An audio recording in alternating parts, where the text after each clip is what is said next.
Good morning, afternoon, and evening, everyone. Welcome to the 14th episode of the FPL Wire powered by DreamSetGo. I'm your host Zofa, and I'm joined, as always, by my co host, Late Riser. Hi Zofar, how's it going? Exciting day for us. The big man is back with us. My week was quite shitty, to be very honest. I think just the Villa defenders, Target and Martinez saved me. Outside of that, I got a very jammy goal from Salah, who was my captain, and a Bamford assist. Outside of that, absolutely nothing. Jota and Lamptey no-show meant that I played with 10 players. But more exciting things to talk about in terms of Bakar's back. Bakar, first up, how were exams and what was happening with your face last week? I look like a caveman, don't I? I mean, I'd like to firstly, I'd like to reach out to a lot of people who've actually been very supportive of me, and they've actually reached out and wished me luck over the past few weeks while I've been away. So thank you to everyone for their support, and to you as well. I was watching a replay of the Wire last week, and you guys mentioned me, so I appreciate the support. The exams were very challenging. I mean, for those of you who know, I'm actually studying for a degree called Chartered Accountancy, and it's one of the most highly sought degrees in Pakistan. I reside here, so I mean the pass rates are incredibly low. They're like as low as even 3 to 4%. So I expected the exams to be challenging, and they're actually designed in such a way where they're actually sort of meant to humble you. So I mean, they bring you down to earth very quickly.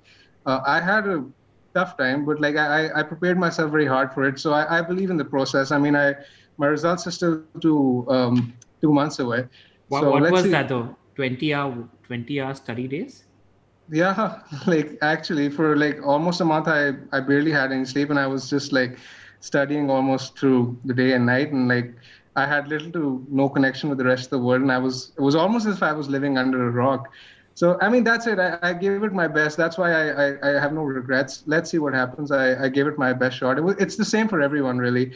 You can't really do much about it. It's like got to accept and move on. Like I know I'm like I still have a few exams left, so I'll be in this for like a year or two, another couple of years. So like I'm resilient enough to like hopefully battle through it. 10 on 10 beauty pageant answer there from Bakar. Anyway, we're just glad to have him back. Yeah, Just same. to recollect.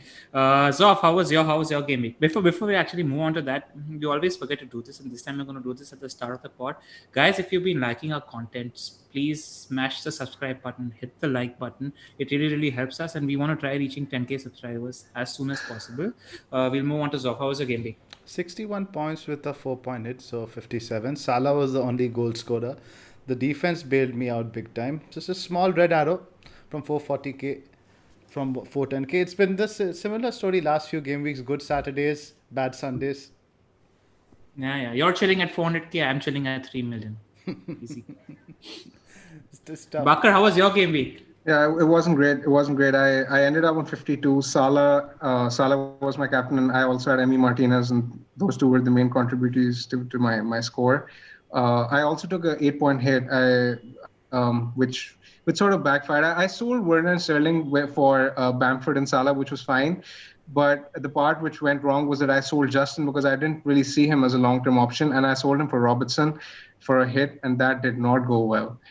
Ouch. I did not expect Leicester to beat Brighton that comfortably, but yeah, it happens. We move on.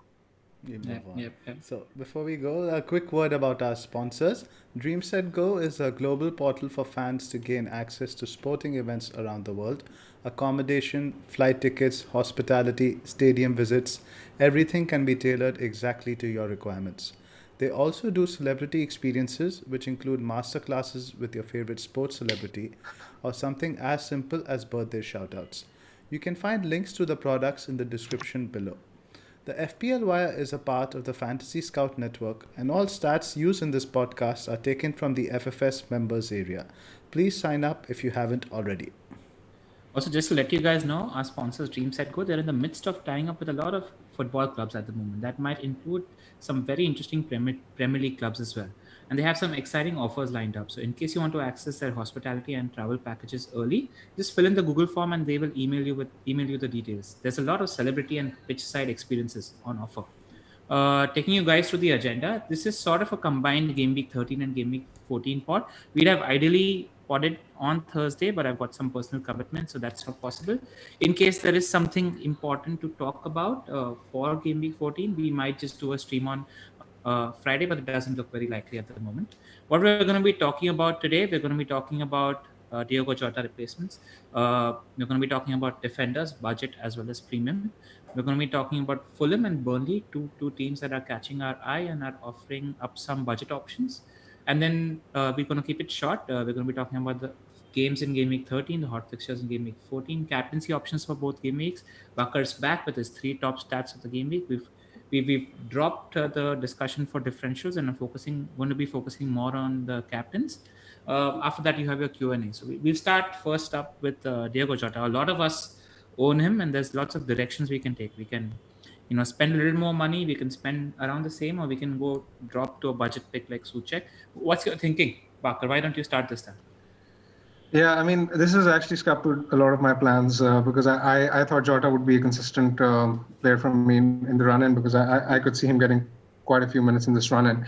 I don't really think there's an obvious answer to who should be his best replacement. For someone like me who doesn't have Jack Grealish, I'll try my best to somehow fit Grealish in my team because I don't own him. But I mean, I'm really not sure. If I was looking elsewhere, there are options like Zaha for pretty much a similar price, but as we know, where do you stand on Zaha versus Grealish? I was all for Grealish earlier, but I'm wavering now. No, I still think that Grealish is the one to get because as Dean Smith pointed out last week, he's going to be on penalties now. Villa are actually in the top for XG over the past 6 game weeks, so they're doing really, really well. I'd be very surprised if Grealish doesn't get too many points over the next few weeks. He's an excellent option. With Palace, I mean, they don't really have a high ceiling. Zaha will probably get a goal here or there, but I mean, I'd expect more from Grealish in that run. And Villa's fixtures are better as well. Other than that, I mean, I've looked at options, and Suchek is someone I don't really like, despite, I mean, a lot of the community being attracted to him as an option. I just don't see him as a consistent point scorer. I know he has been scoring recently, but he has little to no threat from open play, which is something I don't like. I'll just pause you before we move on. I think it's better if we do this bracket by bracket. So if you're looking at similar priced options, Zoph, are you still Grealish over Zaha? What's your thinking? I think so marginally, but what's happened off late, I think Barkley being out has really stifled Jack's output. His numbers have dipped significantly in terms of both creativity and goal threat over the last few weeks. And the thing with Grealish now, the Newcastle fixture is out of the way. He has 3 good fixtures coming, right? He has West Brom, Burnley, and Palace, I think. So I don't think Barkley is now available for either the midweek or the weekend. So we could expect Barkley back maybe for the Palace fixture. So I think it's more even than people would think. And I think we need to recognize that Palace are a different team compared to previous season. I think Spurs couldn't live with them the second half. Jose came out and said that we tried to score. We didn't want to sit back, but we had no other choice. They were just all over us. So I think we need to sit and recognize that Palace are a much more attacking team this year, and Zaha is at the forefront of that. So I think he's a great pick, even with those fixtures. Yeah, some sort of similar comparisons in terms of how Barkley is for Villa. Eze is the same kind of guy for Crystal Palace, where they're taking away the focus from these 2 marquee guys in that team, wherein primarily the attack is flowing through. And because it's what you mentioned in terms of Barkley not being fit for the next 2 games, and if I'm looking at the next 5 fixtures as a whole, I'm now thinking that Zaha might actually be a better option than Grealish because he's playing further up. And when teams are playing against Villa, all they're doing is doubling on Grealish at the moment because without Barkley, that's where the attack is coming from. So Bakar, if you're making that switch, I'd suggest just look into Zaha a little more because even while I was, let's say, 65 Grealish, 35 Zaha, now it's more 50-50. The thing is, I'd actually have to take like almost an 8-point hit for Grealish because I have triple Villa. So, I mean, that decision will probably be made by default because I'm probably not going to take an 8-point hit just to fit Grealish. And so I'll have no other choice but to actually get, someone like a Zaha. But I mean, in isolation, if I was comparing the two, I'd probably pick Grealish. But given my situation, I don't really think I'd be able to do that move anyways. Fair enough. And then you were talking about the cheaper guys. You're not a big fan of Suchek. Anybody Yeah, else you like in yeah, that bracket? yeah. There's Cavallero who I like. He's playing up front for Fulham. He has I was actually looking at the stats, and he has the highest average position. And not only that, he's averaging almost like more than a big chance per game over the past 4 game weeks, and that's despite tough fixtures for Fulham like Liverpool and Leicester. So I mean, he's doing well for 5.3. I think he could be a very good option, and he's not even 1% owned. So he's a good differential if you're looking for someone cheap. Yeah, Brighton, Newcastle, Southampton next three as well. Yeah, Decent fixtures yeah. from an attacking standpoint. Zoff, anybody else in the cheaper price bracket? What's your thinking? Sure. So I've got the table up here for Jota replacements sorted by creativity. This is midfielders priced at 7 and under for the last 4 game weeks. Pereira is on top for chances created. I don't think we are going anywhere near there. Bowen is very interesting. He's created 11 chances over the last few weeks. Mount is also up there. Idze is also at what 10. Rafinha, somebody I think we can really look at also. He's created 9 chances. So in terms of creativity, these guys are all up there. Now let's have a look at goal threat. What I like to see now is here Bowen, you see, is on top of both tables. He leads the way for shots in the box with 11, and Rafinha comes in second at 9. So these are the two guys that really interest me in that aspect. Now, Cavaliero's numbers are also interesting. You look at he's head on shoulders above everyone in terms of big chances. 5 big chances to the next best Trezeguet 3. He leads the way, I think, for shots on target also with 8. So I think he's a great pick. Suchek's numbers, like Bakar said, aren't that great. Only 5 shots from inside the box. But the interesting thing with Bowen is out of those 11 shots, he's managed only 1 on target and only 1 has been a big chance. So what that tells me, either his accuracy from those shots isn't great or he's not taking those shots from great positions. Yeah, a lot of I was looking at the shot map. A lot of the shots are just around the D area. That's where he's shooting from. And it's not like the one big difference is when Antonio used to play instead of Holler. Antonio used to run down the channels a lot, which used to leave Bowen, getting space in the center of the pitch. What is happening with Holler is that he's staying in the center of the pitch. So that's leading to Bowen's shooting from slightly wider or not really closer to the box. That's my thinking at the moment. And there's one Even more. when it comes, Sorry, yeah, go on. I was saying one more caveat with Bowen. I noticed he's been substituted in almost every game, and the guy who's been coming on is Lanzini. So I really rate Lanzini as a pick. I don't understand how he's not getting into this team. So you also have Benrahma now. You have Fornals. I think in terms of minutes, Bowen, when the fixtures get really congested, could possibly be at risk. That issue isn't there with Suchek, right? Suchek has played every minute of the season so far. So that's another caveat I want to mention with Bowen. Yeah. Well, when I look at the West Ham guys, if you're trying to move down from Jota, I'd wait before moving on Bowen because I really liked what I saw of Benrahma in that one game. I mean, yeah, he made a few bad decisions while playing that game, but he just looked like your selfish FPL player. That's what you like to see. So I want to monitor him for a couple of games. If I'm investing in the 6 million bracket for West Ham, but Suchek's price bracket is completely different. Now, the only one thing that would worry me about Suchek, we were talking about this, is that they've shifted to 4 at the back. Now, if they're moving to shift 4 at the back, they're not really adding a defensive midfielder to that team. They're adding Benrahma. Benrahma is an out-and-out attacker. So that sort of increases the defensive responsibility that a Suchek has. Now, Suchek's primarily outlet of points is set pieces, and West Ham have amazing delivery. But I just wonder if the frequency of runs that he's making into the box for the crosses that Cresswell or Kufal are delivering, I wonder if that reduces. And that's why I'm actually fancying Cavalier more in the 5.3 bracket. Bakar already spoke about the prices. Cavalier is actually playing out of position on penalties. He's playing in the Mitrovic position, and Fulham are playing some good football. So I don't mind that punt given the next 3 fixtures that Fulham have. Lookman and Cavalier. Lookman is playing on the left hand side, and Cavalier is playing central. So he's going to be amongst the attack when it comes to Fulham, I reckon.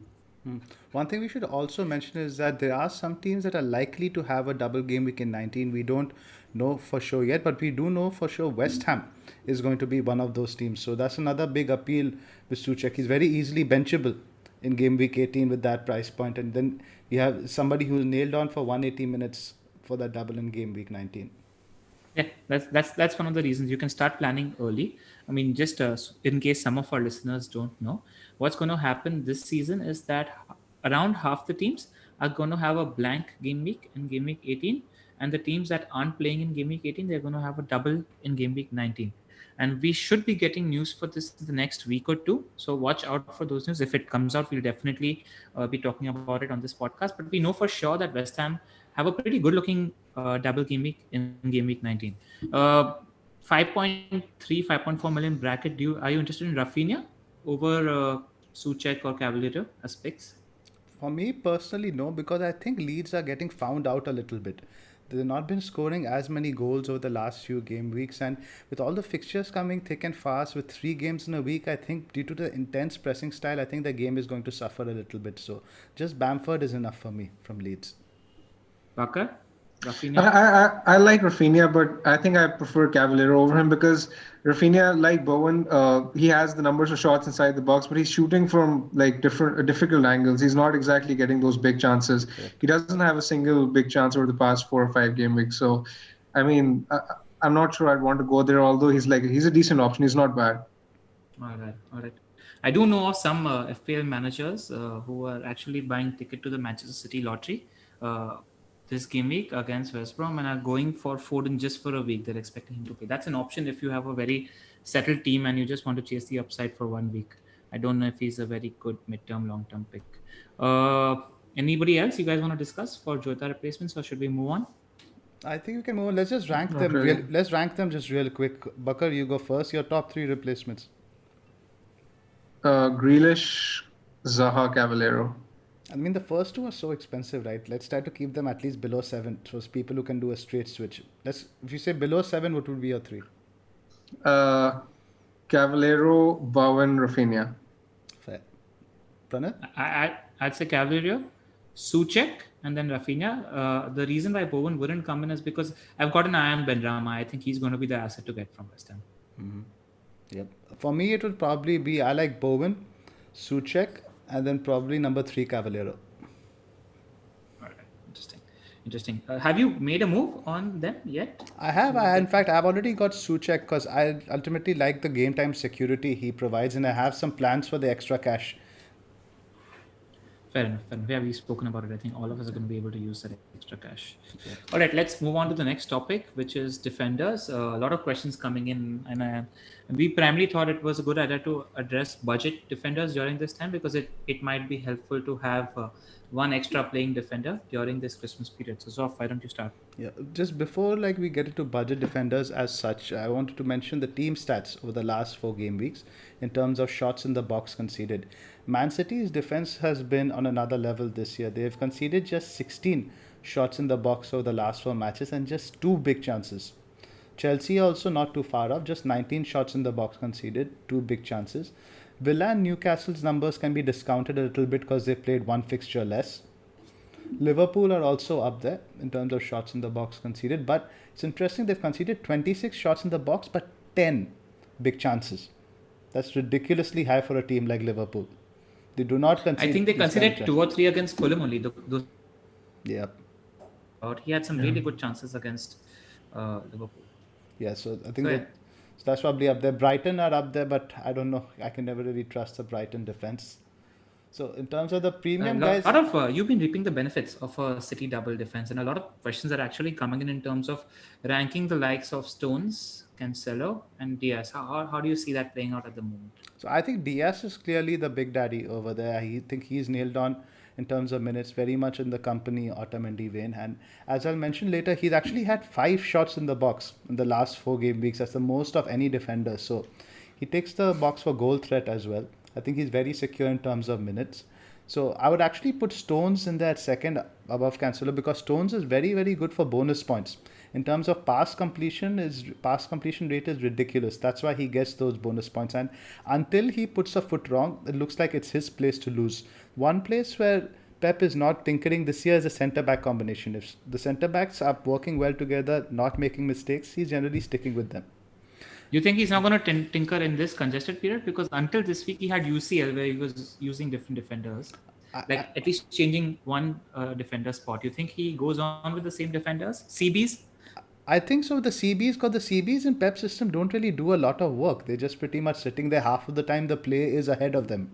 They only just Fair. have to do a little bit of cover up. So I think the CBs are relatively safe. The fullbacks area is a bit of a minefield. It's very difficult to know who's going to start out of Mendy, Walker, and what's his name, Cancelo every week. So if you're going to get one of the fullbacks, you need to have a very strong sub always ready to go. I think somebody like a Suchek, if you're playing a four, is a good sub, for example, or set up a rotation of two defenders to cover that.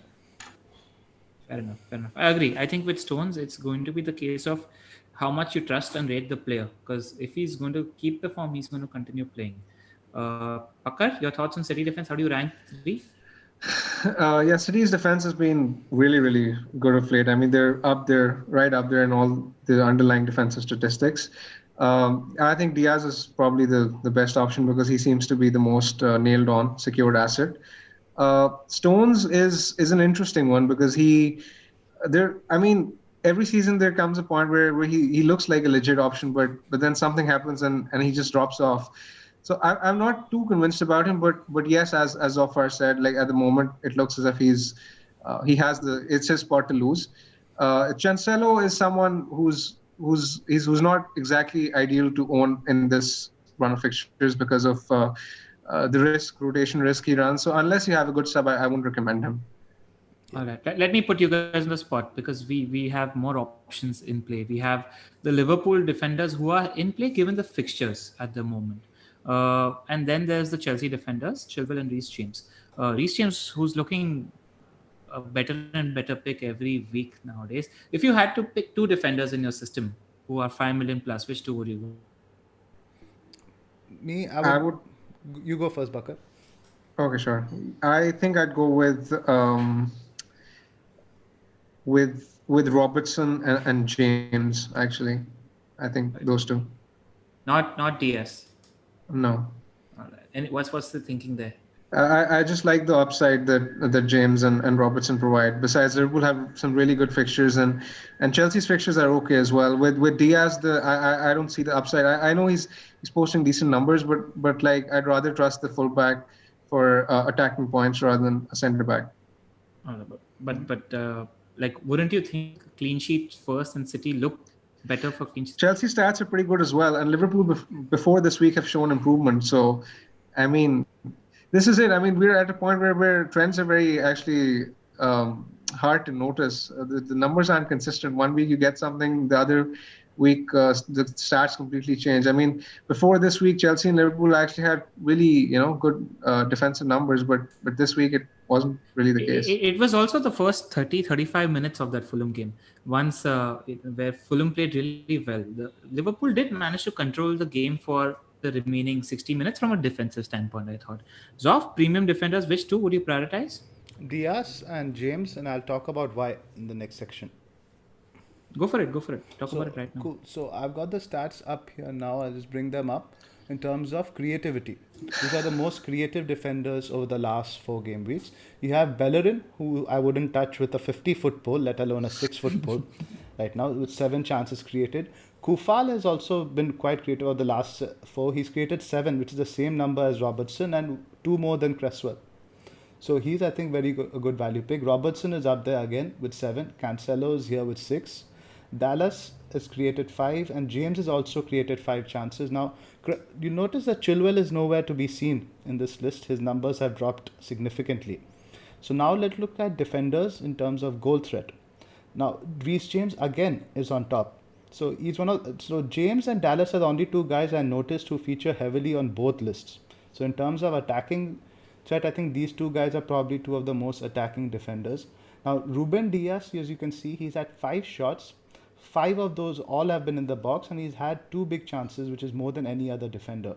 So that's probably why I picked with those 2. And there's significant price difference. I know you're talking Robertson is 7.2, Diaz is 5.5 or 5.6, James is 5.2, 5.3. There's a significant price difference. That 1.8 goes a long way.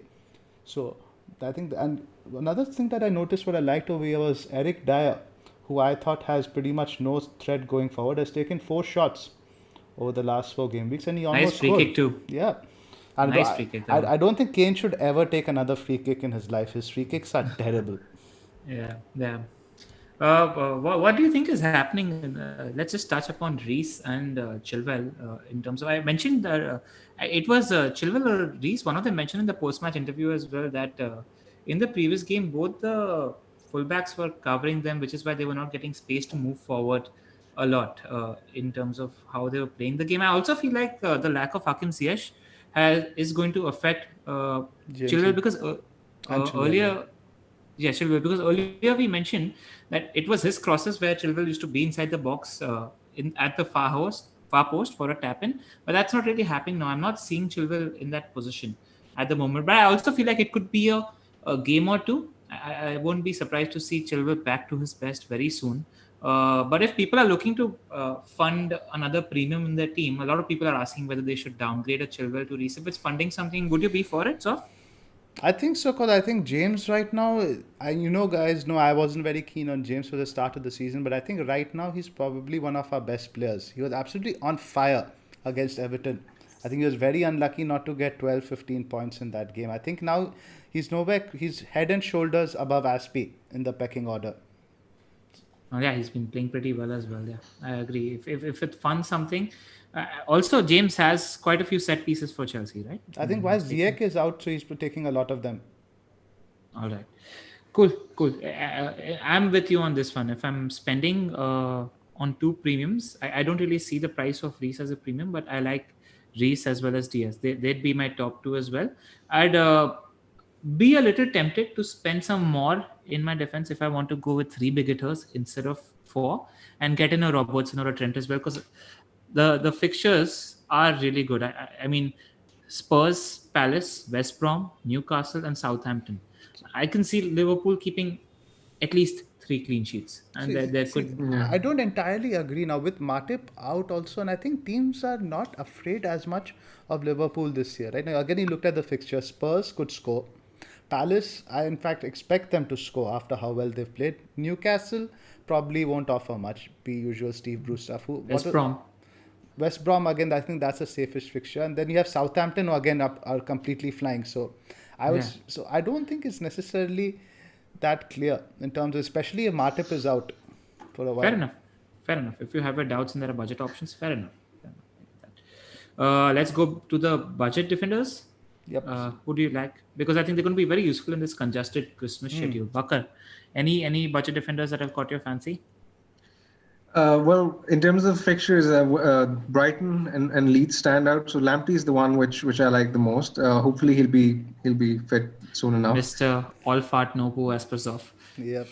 I'm not going near Lamptey. Brighton's defense, man, they always post great numbers, but then they let in rubbish goals. Yeah, this is the case with Brighton, but I think he's probably still the standout pick in the lot for me. Leeds have the best fixtures out of the lot, but I've noticed that their defensive stats have actually collapsed over the past 3 game weeks. They're actually bottom for XG and on all the relevant underlying numbers. And their numbers were actually pretty good before that. So I'm not really sure whether to trust Leeds anymore defensively. Other than that, there's West Ham and Kufal is a decent option. So those 3 teams are the ones I'd look to target if I was looking for a budget defender. Zoff, what about you? We were discussing a few names. So I'll give the rankings again. I think Kufal is a standout pick. I think he's been very attacking in the West Ham side. Second, I would probably put Charlie Taylor from Burnley, and we're going to discuss Burnley a little bit later. I think they very much got the defensive mojo back, as we saw with Arsenal. They have a great fixture run. And the thing with Burnley, right, they have a very clear identity. They're a defense-first side. It's not like Leeds. Leeds, if they get a clean sheet, it's fine, but they're very okay winning 3-1. Burnley is a sort of game they can get a clean sheet against anyone on the day. They can be playing a Villa, they can be playing a Wolves. And their only objective when they step out on the pitch primarily is get a clean sheet first. Yeah, I think what happened at the start of the season was that Ben Mee was injured, and since he's back, we've seen the upturn in defensive numbers. They've had one bad game, which was the City game. Outside of that, they've been fine. I just have the FF Scout ticker in front of me, sorted until game week 17 by defense, and Burnley are actually sitting second on that ticker. So the fixtures are there as well. Absolutely. So if I had to rank them, probably Kufal 1, Taylor 2, Dallas 3rd. I'm not very keen on Leeds defense at all because I think when as an opposition manager you see a game against Leeds, you're always going to fancy your team to score. Even you, I think somebody like Steve Bruce is going to have a go at Leeds. Yeah. Would you put Stones in this bracket? His prices of a That's a budget good point. I think you can put Stones in there as well at 4.8. I think Dyer just squeaks into all to that bracket also at 5. Yeah, yeah. Just like to add one more name to these names that we mentioned again, because we're going to be talking about Fulham later. And there's a defender who's caught my eye. I tweeted about him a few weeks ago, and he's playing pretty far forward on that left hand side as a wing back, and that's Anton Robinson. It's just Robinson, somebody yeah. who I don't know if you can trust Fulham's defensive numbers just yet, but this is somebody who's going to be offering potential in attack as well as defense. So if you trust their defense, this is somebody worth taking a punt on if you feel like. But again, if you're talking about the ranking, the names that we mentioned in terms of Burnley, etc., they'd be higher up in my thinking for sure. Absolutely. Anything else, or should we move on to the team discussion section? Just looking at, I'll just read out the top 6-7 teams until game week 17, sorted by the defensive ticker. Brighton's up front, but again, we mentioned that we're not really sure about them. Bakar likes Lamptey, Yeah. so far doesn't, and I'm not sure because I've owned him all season, I've talked him up all season, but he hasn't quite done it as of yet. Then there's Burnley, then there's Liverpool, then there's Villa. I don't mind owning a Villa defense. I'm on a defensive double up, and they've been proving to be fairly useful. I do like the next three: Burnley, West Brom, and Crystal Palace. I see 2 clean sheets Yeah. out of 3 here, and then there's Fulham and Leeds. That's why we're talking about the names that we did. Let's move on. I think we can move Let's on now. talk about Fulham. All right, I'll start with the boys at Fulham. Just in case people haven't, actually, we've been mentioning on the pod quite a few times that Fulham is a team that shouldn't be underestimated. And all credit to Scott Parker. Right now, in my opinion, budget options, enablers are emerging in Fulham all over the park. If you're looking at the striker options, if you're looking for a budget striker, Bobby Decordova Reed at 5.3 million is a pretty decent option if you're looking for a set and forget, especially during this Christmas schedule. But the guys who are really, really, impressing me are Cavallero and Lookman, both the names that we mentioned earlier. Cavallero is on pens, is getting a fair share of big chances as well. But what I think when I watch Fulham is that when Cavallero does get those big chances, he doesn't really inspire confidence in terms of whether he's going to be finishing them. I actually think Lookman's a better player based on eye test, Yeah. and I feel like against the easier fixtures that Fulham have right now, Lookman could have a say. Statistically, Cavallero is outperforming Lookman at the moment, but I just think Lookman's a better player than Cavallero, so I'm quite split on those two. When it comes to these 3 attackers, and also let's not forget Zambo Anguissa. I think he's the best 4.5 million midfielder in that bracket by a distance now. What do you think about these 4? I mean, it's interesting now. Now he's gone with this new setup without Mitrovic. Now he said Mitrovic has had a problem in training. There's some rumors he's fallen out with Parker. We don't really know. Do you think he goes with this sort of setup without Mitrovic for the easier games, or is this something he Yeah. just devised for the Liverpool's, Leicester? Why fix something that ain't broke? I think they've been playing really well. I think also what happens when they have a Mitrovic, that somehow the thinking in your head is supply to Mitrovic and let him Exactly. finish. Yeah. And Yeah. that's not the game plan that Fulham seem to have. All 11 of them are playing for each other at the moment, and the front four, RLC playing as number 10, and Cavalier playing up front, Lookman on the left, Bobby Reed on the right. They sort of have a nice understanding between them. The Yeah. passing is pretty decent as well. So I don't think they revert to the Metro play because the style of play changes completely if you I agree. put Metro up front. Exactly. I mean, they're playing with quite a bit of fluidity, so I don't see the reason why Mitrovic would come straight back in, particularly when they seem to be clicking as an attacking force. I mean, contrary to popular opinion, Fulham are actually a decent side attacking wise. I mean, their XG is more or less as good as United, and they're mid-table basically for big chances and XG over the season, You're you're which you're which feeding which Zoph. Bakar, you're feeding Zoph. But anyway, go on. I know, I'm aware of that. But I mean, so yeah, they're all decent options in their own right, and like I don't really see them as a risk because of Mitrovic. Yep. To bring out this question, both of you all are clearly Cavalier over Lookman. I don't think it's Yeah, that clear cut for me. I think this hasn't really. There's not really much to split the two. I think they're both good picks. Possibly, I think now because of penalties, I would go Can Cavaliero. you hear him, Bakar? Are we having internet difficulties? We might be having No, it. I can hear you now. I can hear you as well. Okay, cool. The internet might be a Yeah, bit dodgy today. I think it's been dropping in and yeah. out. Cool. Yeah, go on. So So you yeah, were talking about those. yeah. I don't think it's as clear cut. I think both have their share. Like you said, I think Lukman is a better player, but in terms of the penalties are a big draw. So I think Cavaliero is pretty nailed on as well. So I don't think there's much to split between the two. Take your pick, but just because of pedigree, I think Lukman just edges it. All right. Yeah, And yeah. Bakar, I think this is a very similar comparison to Richarlison and Calvert-Lewin. I think Cavalier is going to be the one who's going to be getting the easier chances, and Lookman's probably going to be the one who's going to be creating them. all right. Fair enough. Fair enough. I buy that argument. In terms of defenders, would you like their defense at all? I think their keeper has been phenomenal this Yep, season, he's a Narelo. great I think keep, he's a good good pick. shot stopper. Good Yeah. shot stopper. I think he's going to be accumulating some shots, and I think they'll keep a few clean sheets.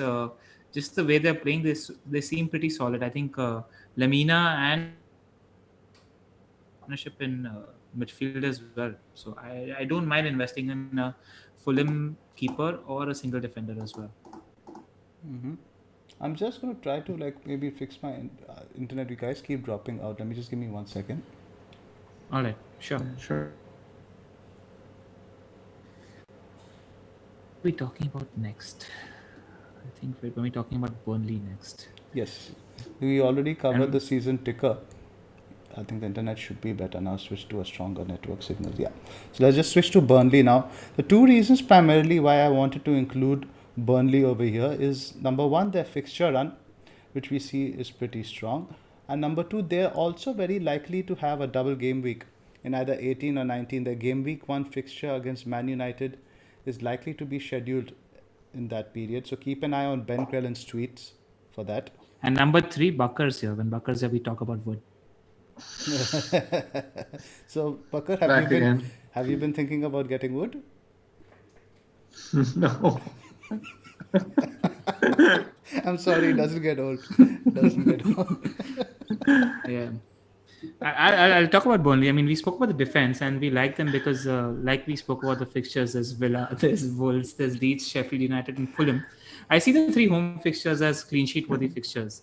And shit, this is not going out of our system right now. Off is not stopping. All right. And okay, are you guys done? I think it's time to go back into isolation again. No, but legit speaking, I think we were discussing before the pod, I think Chris Wood could actually be a decent option for this period. In terms of minutes, he's absolutely nailed on. The fixtures are decent. You have Villa, Wolves, Leeds, Sheffield, Fulham. I think penalties, I think he's actually a decent pick. I think when Burnley score, it's very likely that he's the one getting the goal. Yeah, he's not really sexy as a pick, but I quite like him as a steady option during this Christmas period. I actually so if my likely moves this week are I'm getting rid of Timo Werner and Diego Jota, and I'm getting Bruno and have 6 million for a striker. I'm likely going for Che Adams at the moment, but if I did have 0.2 million more, I would have betted on Bakar's favorite, that is Wood, because I like the fixture. It's a pure fixture play. Absolutely. Anything? Anybody else nobody else interests me in that team. I think now let's talk about the defenders a little bit. In terms of the back four, I think Tarkowski is overpriced. Ben Mee is 4.9. Both their fullbacks, I think, probably are the best destination for investment. Lowton and Taylor. Do you have any preference between the two? Not really. I haven't looked into the numbers there. I just generally Taylor's been my go-to guy. Taylor seems to be better for creativity. Yeah, Taylor is Yep. probably he tends to do better for bonus as well in general. Yeah, so I had a quick look. So in terms of penalty box touches, Taylor has taken 7 to the other guys, Lowton's 4, and he's created 2 chances to 1. So it's not like there's a vast difference per se. All right. Yeah, and they're both nailed. Absolutely They're nailed. There's both no nailed issue up, there. so that's a plus. Yep. All right. We'll Let's quickly move on to to the the. fixtures and captains. All right. Let's talk about the fixtures first. Palace versus. No, that's game week Let's, 14 game. let's look at 13. It starts with Wolves Chelsea. Wolves Chelsea, yeah. Yep. Yeah. I think personally that Hakim Ziyech and Pulisic being out is a huge problem for Chelsea. I thought that's one of the reasons I'm convinced about losing Werner now, because I think without those two, Chelsea have reverted back to the start of the season form, which wasn't really convincing. They weren't really creating that much, losing these two players. So I'm a little worried for Chelsea at the moment. I'll say they'll just edge it maybe 1-0 or 2-1. It's not going to be an easy fixture because as we saw Wolves, even with this back four, I think they're still a competent defensive outfit, especially on their own patch. And I think we are very short in terms of width. Kai Havertz, he had a very poor game against Everton. It was very, all of his passes almost were under hit. I think Pulisic, he's in contention for this, and I think we really need him on the side. Now, it'll be interesting in terms of where Pulisic plays because he's now, his favorite spot is on the left. That's where Timo has been playing. So he's either going to put Timo on the right or he's going to put Pulisic on the right. Neither of which are ideal solutions. At the moment, yeah. So Yeah. I'm not very positive about this one. This has under 2.5 goals, I think, written all over it. Could be 1-0 to either team, 1-1 or 2-1 Chelsea. Who do you place this? Who do you think plays up front this game? Tammy or Giroud? I think Abraham, because specifically, I think Abraham, I think it was last year he scored a hat trick at the Yeah. Molineux. So I think these sort of things, like, it gives you confidence for a player when you go back to a venue where he scored a hat trick, and Lamps will remember that. Yeah, I think it's going to be a tricky fixture for Chelsea. I think it's going to be low scoring like you guys suggest, but I'd probably go for 2-1, probably to Chelsea, because I mean Wolves, ever since they've shifted to this forward the back formation, they don't look as convincing at the back either. So I mean these are two teams in transition, so I don't really expect it to be a free flowing game. Yeah, I agree. I don't think it will be a game with a lot of shots, lot of chances. No. Next one, Man City, West Brom. I think this is Just have the Manchester City press conference feed on in front of me at the moment. Pep's again talking about John Stones and saying that if he's performing and he's playing well, he's going to continue playing. That's pretty interesting and for people looking to buy him. And he talked about Aguero, where he said that last 2 or 3 days he could not train, but he says was today he trained and we will decide tomorrow. It sounds like he'll be on the bench, right? I don't think he'll start him if Yeah. he's not trained for Yeah. 2 or 3 I mean, days. I'm the first one to normally jump on Aguero. If I'm convinced, I just haven't been there this season. That's it. Yeah. Yeah. So how do you guys see But- this playing out? Big City win? Yeah, I was not Yeah. big on them having a huge win against Fulham. I was thinking it'd be a 2 or 3-0 win. That's what happened. I think West Brom are a way inferior side compared to Fulham, and I feel like after the draw, Pep's been getting a lot of grief as well in the media. I think they'll be out to get a few goals. I see 5 goals for City in this game. Bakar? Yeah, 4 or 5-0 as well for me. I don't know. I'm not so convinced. I think the only team the City has blown away is Burnley, and that was primarily, I think, to them having a very poor keeper. Sam Johnstone, I think, is going to be City's biggest adversary in this game. It's going to be 11 men of City against Sam Johnston. So it all depends on, how many saves he can pull out on the given day. So I don't think it might be as prolific. Maybe 2-0 or 3-0. And I think once he goes up with that, I think he'll probably, make some substitutions in the last 30 minutes. Take the guys off who played on Saturday. For our more for the punters amongst our listeners who like betting and want to buy tickets to the City roulette for this game, very interesting game. Outside of KDB, any attackers you'd fancy if you felt like going in that direction? I'd probably think Ferran Torres, probably, because I think he's going to play in the front three. He's probably the most likely to play in the front three. He's been decent this season and he didn't play against United, so you'd think he's going to come and play. as part of the front three, particularly considering that Mahrez has played quite a bit recently. Yep. So yeah, if I was picking one, then Torres would be the one I'd go for. Big Phil for Zoff? me. Big Phil. All right. Yeah. Interesting because I was actually thinking about punting on Sterling just for a single week, but then I spent some time on the City forums, and the City fans are out there to criticize Sterling as well as Mahrez. They are not very happy with how both of them are performing. So I then I had to resign to thinking about playing safe and going for a Bruno instead. So yeah, let's move on to the next game. Next game is the big one, Liverpool Tottenham. Probably going to be one of the most boring games this weekend, I say. You think so?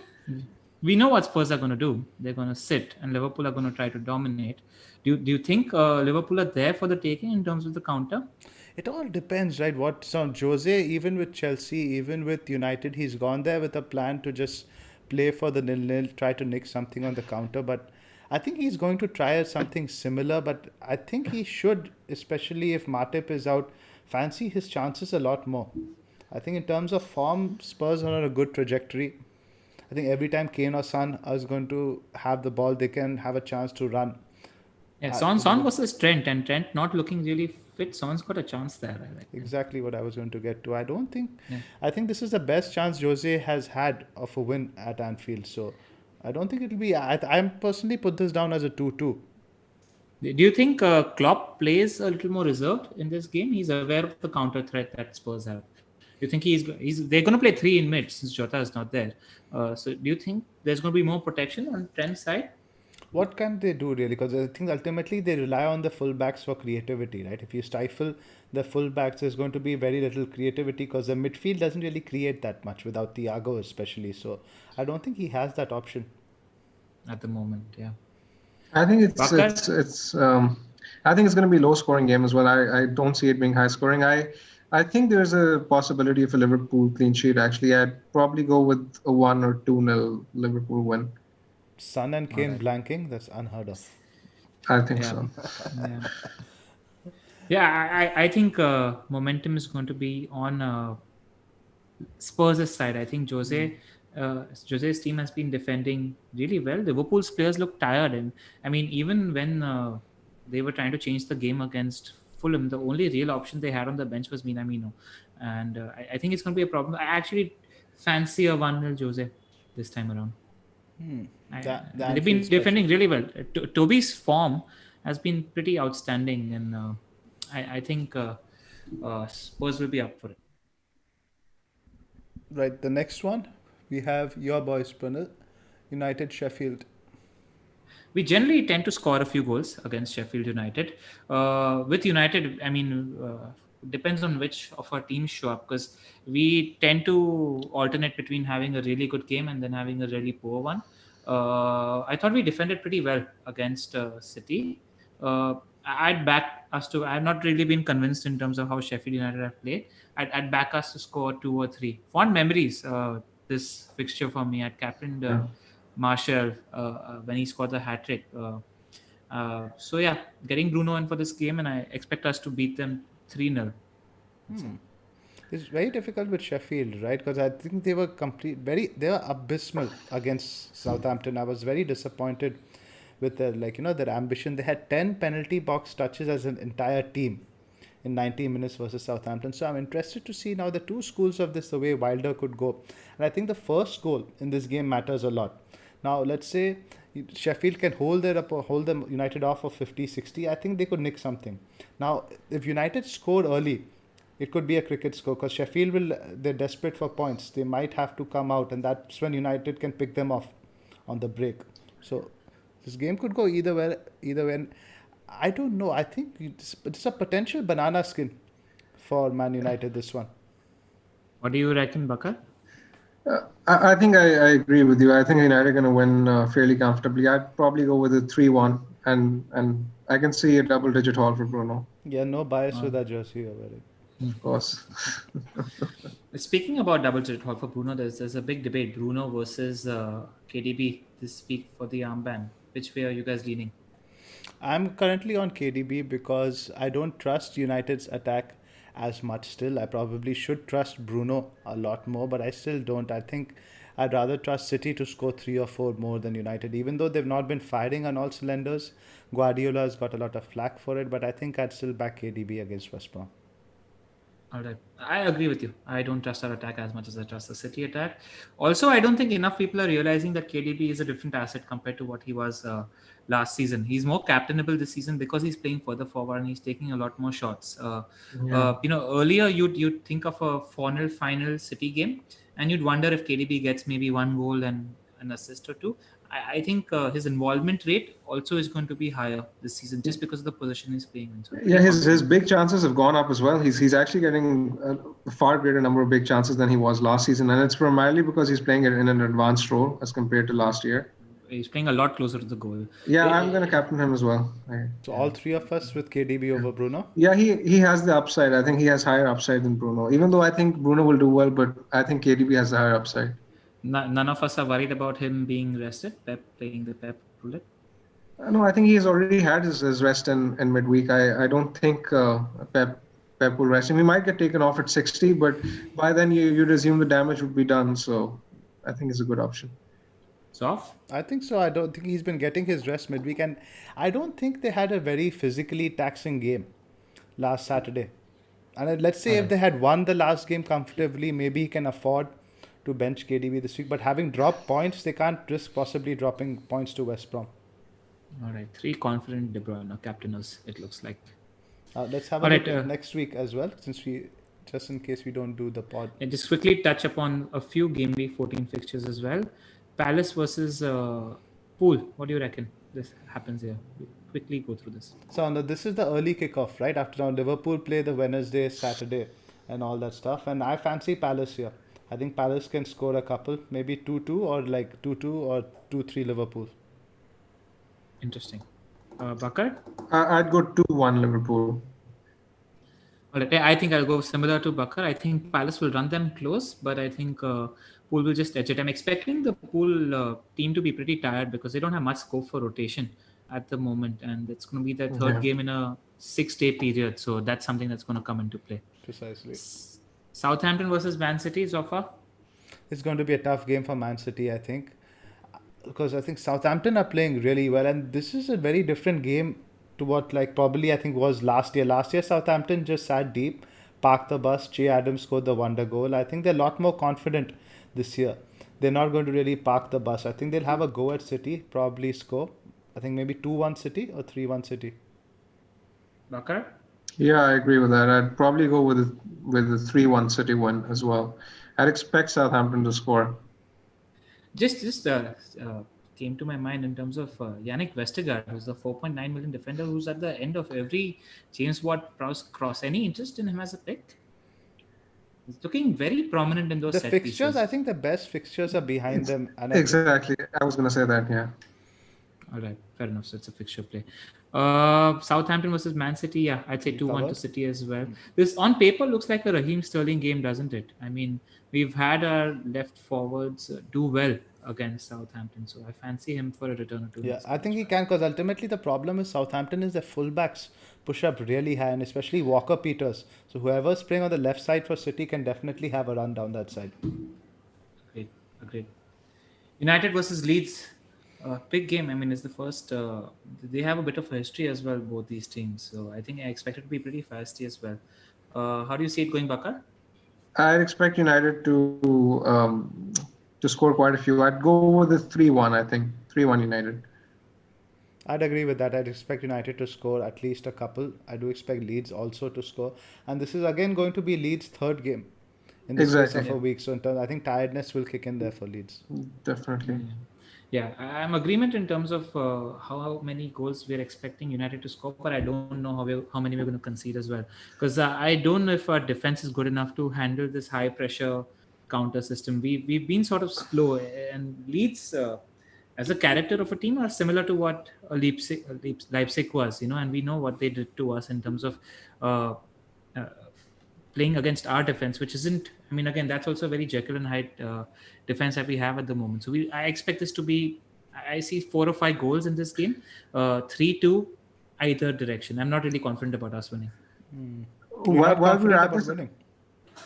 Sorry. You're not confident well, about winning. I thought you guys would probably steamroll Leeds. No, we will score a few goals, but I don't trust our defense.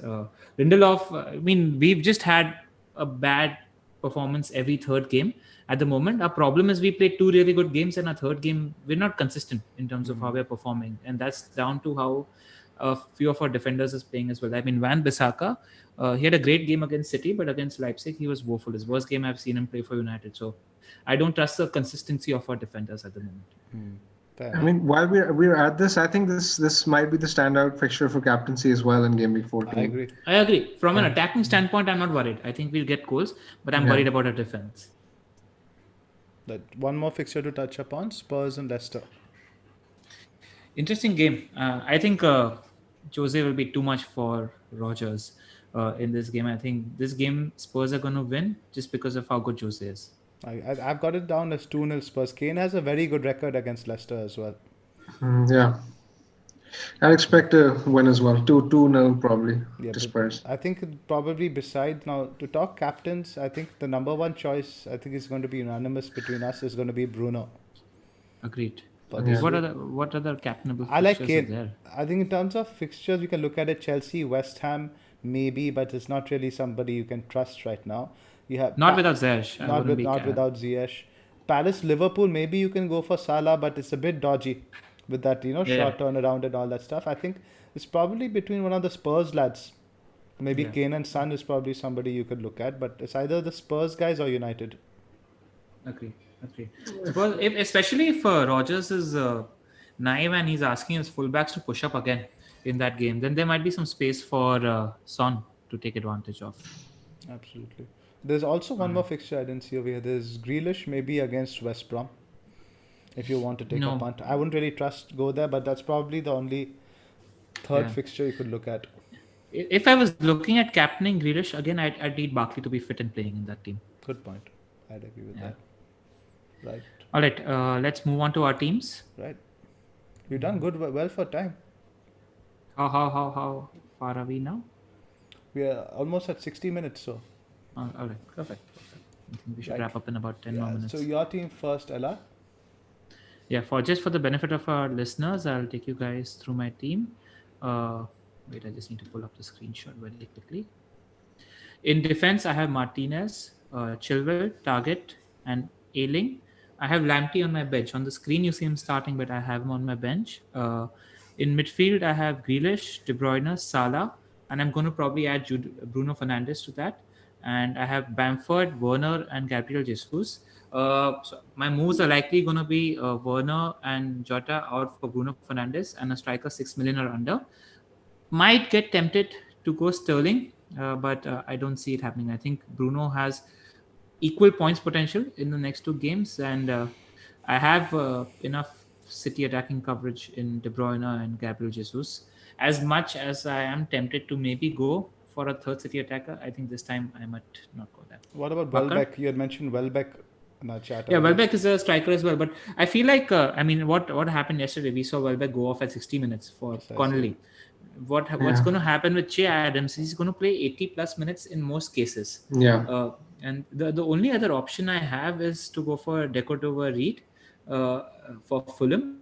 But when it comes to Fulham attackers, I actually prefer their budget midfielders more than I prefer Bobby. So the only other option, if I go basement price for this spot at around 4.3 4.5 million, buy Davies like you have, and then put some more money in my midfielder defense. But it just becomes a triple move, and so for that reason I think I'll just get Che Adams. I think Che is a good pick. Southampton can score against anyone. They might concede, but you could back them to score against anyone. Yeah, agree. Actually, one midfielder that we didn't touch upon, Theo Walcott. What's your thinking there? I wouldn't go there now that he's not playing up front. Exactly. Yeah. I was watching the game that they had this week. He was in the box every single time. He wasn't like we've seen when it comes to those inverted number 10s that Southampton do play. He was occupying a lot of spaces that a center forward would occupy. Just an interesting punt. How much is he? What, 5.5 I think or something? I think 6, maybe somewhere around Redmond's price, around 5.5, 6. I mean, that shows how It much is he's gone under the radar that we don't even know his price. 5.8 million. Yeah, I've been watching him because I own him in a draft, and he was spending a lot of time inside the box, which is something worth monitoring. Bakar, Okay, your Bakar, we'll team? move to. Yeah. So I have Martinez in goal this week. Chilwell, Ailing, Robertson. In midfield, I have De Bruyne captain, Salah, Fernandez. I have Jota in my team. I'm probably going to replace him with Zaha. Up front, I have Watkins, Calvert-Lewin, and Bamford, with Lamptey currently being on my bench. Interesting. Nice. I'd be in your team structure case because you've got so much money invested in defense. Bakar, I'll be tempted to go price bracket lower and get either Cavalier or Suchek so that you can invest a little more in your attack rate. I think in 2 or 3 weeks we need to start thinking about getting Spurs attackers back because the fixture run is good and Kane and Son aren't going to see any rotation. I think game week 16 is the right time. Not even game week 16. If you want to go just after Liverpool as well, it's a good time to Yeah. get your Spurs attackers back. So think about that when you're Yeah, planning. that's something at the back of my mind as well. Yeah, that's actually a very good point. Yeah. Zoff, your You team? you can't buy Suchek after shitting on him earlier, by the way. I won't. I won't. Don't worry. If I go with one, I'd go with Cavallero.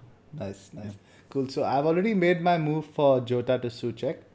So this is how I'm lining up. So Martinez in goal, Diaz and Cancelo along with Chilwell in defense, Fernandez, KDB, Salah, Grealish, Suchek in midfield, Bamford, Calvert-Lewin up top. I don't know if Cancelo will play necessarily this week, but I have a decent sub in Kufal. So my plan now going forward is in game week 14, I'm probably going to downgrade Kilman to Taylor.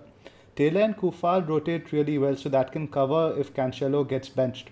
I'll always have a decent first sub. And then the primary reason I went for Suchek is I want to use the cash to upgrade Grealish to Sun in game week 16. I think game week 16 Grealish, he plays 16, 17, 18, he plays Chelsea, United and Spurs back to back. I didn't like any of the other captain options for like KDB and Man United and even Salah in game week 16. So I think 16 you have to have a Spurs attacker. Yep. Fixtures: Fulham at home, Leeds at home, back to back. And then it's Sheffield. Yeah. So you Good can't fixtures. good Fulham home, fixtures. Leeds home, Villa away, Sheffield United away. That's a good run of 4 It's fixtures. absolutely so. Yeah. Got to plan ahead. Yep. All right. We'll move to the Q&A pretty quickly. Uh, first question is from Wadi Boys. What are your thoughts, Zoff? You'll take this one. What are your thoughts on sub 5 million defenders from teams, premium teams such as Lindelof, Stones, and Dyer? Which one do you like the most of these three? I think out of the three, I would rank them Stones number one, Dyer number two, Lindelof number three, purely in terms of the team's defensive strength, ignoring the attacking potential. Not worried about Stones being a little more prone to rotation? I don't think rotation is a concern with Stones at all in terms of what Pep has been saying. I think the concern is with Stones is a mistake. I think the first time he makes a mistake, second time he makes a mistake, he's going to be dropped. That's the How only do you rate concern. him as a player? I think of late he's been doing very well, and I always feel players can improve. You should never really write off a player that he's a troll, he's like, rubbish. Players can improve with good coaching given the right circumstances. So right now, Stones is playing well, and I think in terms of defense, City on another level to everybody else. All right. Next question is from Aryan Das. Over the past couple of seasons, Harry Kane has done fairly well during the Christmas period. Considering that Werner isn't delivering yet, should we consider to move Timo to Kane? I'll take this one. One word answer: yes. Uh, Next question is from FPL Mikey. First time I've been high up in the ranks as as experienced managers. What are your best tips to maintain and kick on in the festive period? Parker, he's got a wild card in hand. Any teams? Any tips for him? I'd I'd suggest a build around players like Salah, Bruno, KDB. That's the way it should be done at this stage because these three players are likely to play most of the fixtures and they're really explosive as well. So I mean, building a team around them would be a good start. All right. And just one more tip to you, Mikey. If you've got a wild card in hand, I'd be tempted to play the Pep Roulette. If I had a wild card in hand, I'd be tempted to just target that West Brom home game.